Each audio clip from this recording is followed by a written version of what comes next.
Verse 10. Vitaraga bhaya krodha manmaya manupasritaha bhavo gana tapasa putamad bhavam agataha. Freed from mundane attachment, fear, and anger, and absorbed in thinking of me, many people have taken refuge in me and become purified by the knowledge of austerity and attained love for me. Verse 11. Ye yatamam prapadyante tams tataiva bhajamyaham mama vartmanu vartante manushaha partha sarvashaha. In whatever way people surrender unto me, I reward them accordingly. O Partha, all men follow my path. Verse 12. Kang shantaha karmanam siddhim yajanta iha devataha shipram hi manuse loke siddhir bhavati karmaja. In this world, those who desire material success worship the demigods, since in human society, success from such activities is quick to manifest. Verse 13. Chaturvarnyam maya shristam guna karma vibhagashaha tasya kartaramapi mam vijakartaram avyayam. I have created the four social divisions that are determined by the influence of the modes of material nature and their parallel activities. Although I have created this arrangement, know that in reality I am the non-doer and that I am unchangeable. Verse 14. Namam karmani limpanti name karma pale spriha iti mam yo bijanati karma bir nasabadyate. There's no activity that affects me. Neither do I desire the results of material activities. One who understands this is never bound by karma. Verse 15. Evam yatva kritam karma purvarapi mumuksubihi kuru karmaiva tasmat tvam purvai purvataram kritam. Knowing this, in ancient times, those that desired liberation also performed action. Thus, you should also adopt the path of action as they did in the past. Anuvritti, commentary by His Divine Grace Jagad Swami, Bhakti Gaurava Narasingha Maharaja. In verse 10, Sri Krishna alludes to the topmost stage of self-realization by the use of the word bhava. Bhava is the stage of deep affection just before one reaches the stage of purest love, prema. Rupa Goswami, the foremost disciple of Sri Chaitanya Mahaprabhu, explains this in great detail in his book, Bhakti Rasamrita Sindhu. Adau Shraddha Tata Sadhu Sango Ta Bhajana Kriya Tato Anartha Niriti Sayatato Nista Ruchis Tata Atta Shaktis Tato Bhavas Tataha Prema Bhyadan Kati Sarakana Mayam Premnaha Pradurbhave Kramaha. The development of transcendental love begins with Shraddha, or faith. Shraddha leads one to associate with spiritually advanced persons, sadhu sangha. In the association of sadhus, one receives shiksha, or instructions, on how to approach the absolute truth, and gradually one is initiated into this process. This is called bhajana kriya. When the heart is cleared of contamination, one reaches the stage of being pure-hearted, anartha nivritti. By the cultivation of spiritual practices, after achieving anartha nivritti, one becomes steady, nishta, and achieves the state of ruchi, wherein one begins to taste the pure sweetness of realization in the absolute truth. Thus, ruchi develops further to become a shakti, or great attachment for the absolute. Great attachment for the absolute gradually manifests as great feelings of affection for Sri Krishna, This is called bhava. And the mature stage of those feelings of affection are known as prema, or the sentiments of transcendental love for Krishna. It is interesting to note that Krishna hints at this ultimate perfection early on in Bhagavad Gita, not too overtly, but slightly covertly, for love, after all, is the greatest of all secrets. In subsequent verses, Krishna continues to encourage Arjuna not to adopt the path of inaction. Krishna assures Arjuna that he is transcendental to all types of karma, and that those who take refuge in him also become liberated from the reactions of material activities. Krishna wants Arjuna to follow the example of previous liberated persons, to follow in their footsteps, Mahajan yena gata sa pantaha. In ancient times, there were many great personalities known as the Mahajans, and they all achieved liberation from birth and death by taking shelter of Krishna. Krishna wants Arjuna to follow these Mahajans. Sri Krishna is awarding all living beings accordingly as they approach him. Knowingly or unknowingly, everyone is searching for Krishna. Krishna is the reservoir of pleasure and the primeval cause of everything. In Brahma Samhita, Sri Krishna is described as Sarva Karana Karanam, the cause of all causes. Krishna is also known as Govinda, or one who gives pleasure to the senses. But due to being under the illusion of bodily consciousness, the living beings are not aware of what is actually in their best interests. Therefore, they do not approach Krishna directly. Instead, the bewildered living beings worship demigods for the fulfillment of their desires, or, in modern society, they simply work hard to earn money and purchase whatever they want. In material existence, the living beings are wandering throughout the universe in different species of life, experiencing happiness and distress according to their karma. Brahmananda Brahmiti Kona Bhagyavan Jiva Guru Krishna Prasadi Paya Bhakti Lata Bija. Out of millions of wandering living beings, one who is most fortunate gets an opportunity to associate with a liberated person, a guru, by the grace of Krishna. By the mercy of Krishna and the Guru, such a person receives the seed of the creeper of bhakti. That was the Chaitanya Charitamrita Madhya Lila. The world is old, much older than many of us realize, and many things have changed over the ages. Yet the basic principles of spiritual advancement and putting an end to the problems of birth, death, old age, and disease remain the same. The advancement of modern civilizations has actually done very little to solve the real problems of life. We are given so-called higher education and better standards of living, yet the basic problems remain: birth, death, old age, and disease.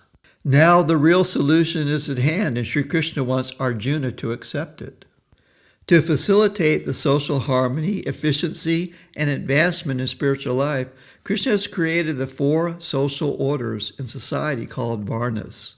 According to one's sukriti, or spiritual merits derived from previous lifetimes, one comes to the human form of life with certain innate qualities. This is a natural system of order in the universe and is perceivable in all civilized societies. These human tendencies are grouped into 4 basic classifications: the intellectual, martial, mercantile, and laborer classes. The Vedic terms for these are Brahmins, Kshatriyas, Vaishyas, and Sudras. According to Sri Krishna, these varnas are determined by one's qualities and actions, guna karma, and not simply by birth. One may be born in the family of workers, but show extraordinary intellectual prowess and so forth. As such, one is to be heartily welcomed into the intellectual community. Similarly, one may be born to a wealthy mercantile family, but show great promise as a military leader. Thus, one is encouraged to follow that line of work.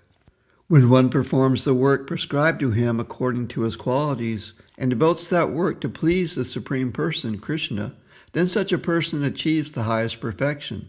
This is confirmed as follows. This is the Srimad Bhagavatam.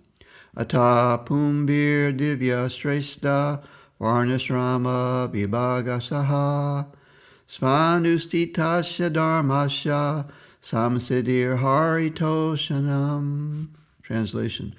It is concluded that the highest perfection one can achieve by discharging one's occupational duties according to the Varna and Ashram orders of life is to please Krishna. That was Srimad Bhagavatam.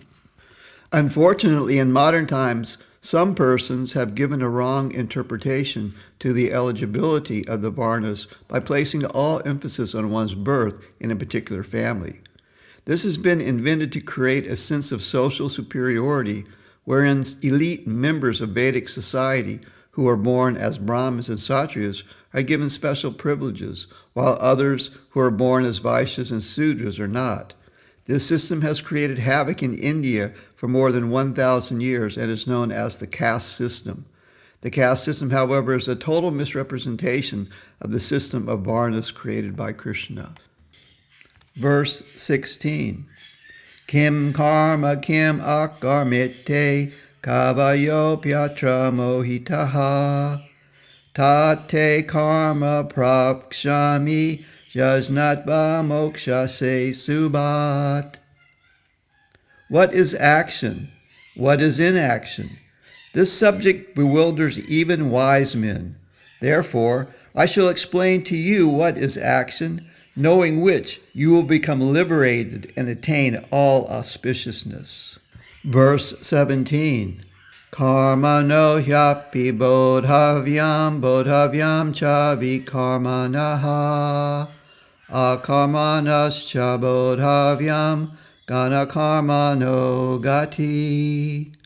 One should understand what is prescribed action, karma, what is forbidden action, vikarma, and what is the renunciation of action, akarma.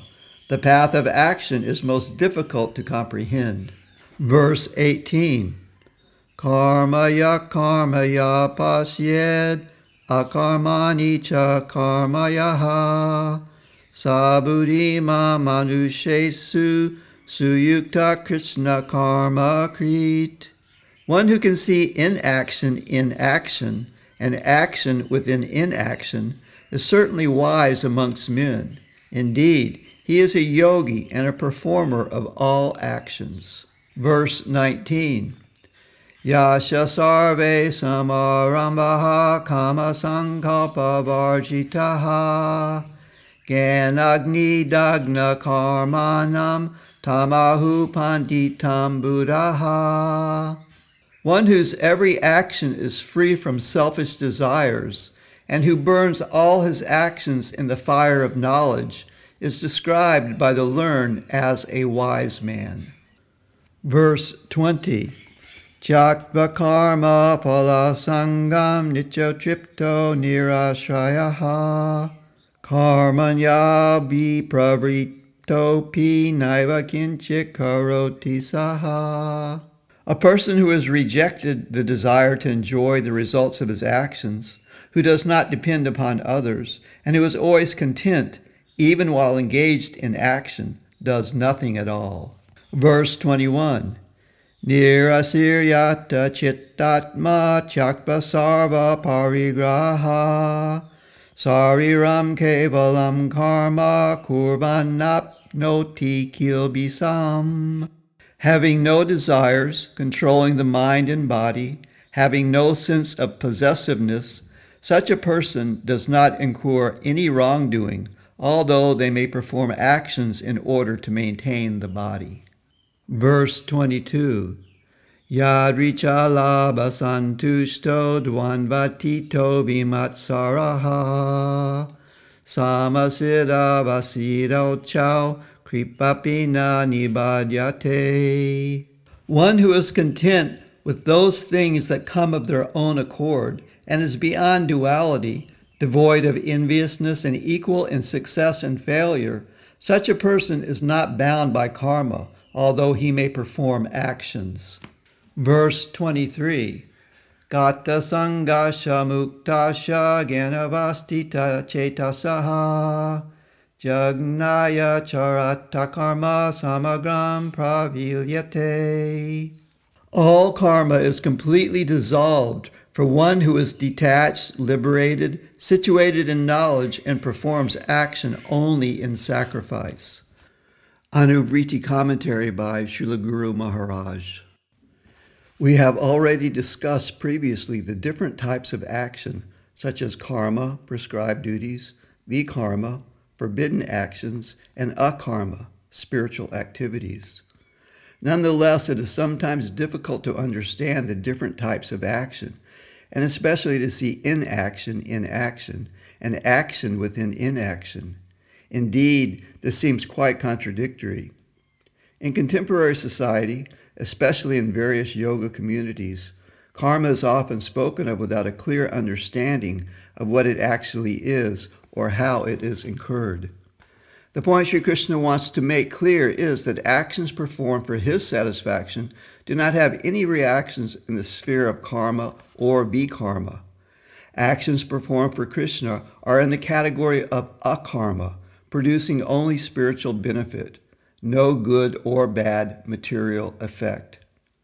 Good and bad karma are both material, and as such, they must be shaken off before one can become spiritually liberated. Generally, we want good karma, but good karma means we will have to take birth again and enjoy its good effects.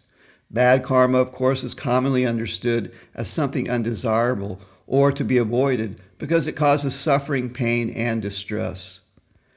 This is certainly true, but bad karma is simply the flip side of good karma and vice versa. This is called the karmic entanglement of material life, sometimes enjoying and sometimes suffering. Akarma leads to liberation from all material entanglement and takes one to the plane of eternal blissful life in full knowledge of everything. While engaging in yoga, a serious student should, as far as possible, lead a simple life beyond duality by minimizing material hankerings, controlling the mind and body, and giving up possessiveness. Being content with that which comes of its own accord, one should remain steadfast in the practice of yoga.